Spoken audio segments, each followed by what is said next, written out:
Cannabis factory closed after raid on property at St Margaret Street in Rochester.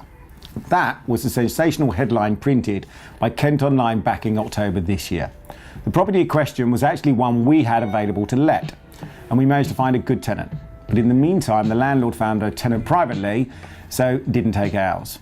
And we are not in any way being critical of this, that's not the point. What we would, however, like to take this opportunity to highlight the value and importance of properly vetting your tenants and using a professional agent to manage a property.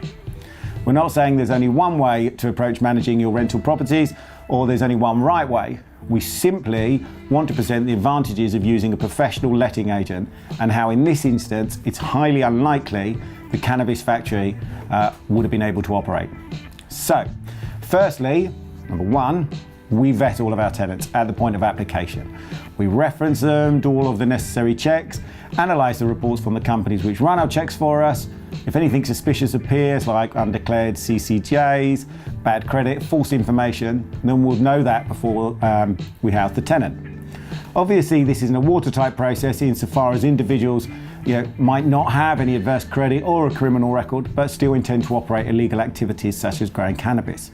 However, our second and most important policy is 6 monthly inspections. So this might seem like another easily avoided opportunity to be caught out after all.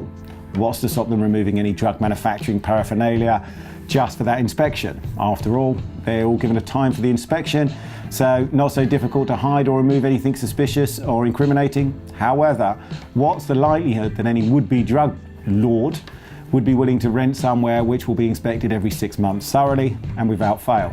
So, they're leaving themselves open to mistakes if they forget to remove something that gives them away, or the smell of plants, or some other evidence that they were unable to remove or simply missed. Plus, the disruption to their operation over time would not be sustainable. So the chances are they'll decide it's all too risky and we'll move on. Obviously, we're not pretending that we can disrupt illegal activity of this nature in general, but we can pretty much guarantee to any landlord that it won't happen on our watch. So thanks for watching RedDoor News. Tune in again later this week for some more news from the industry.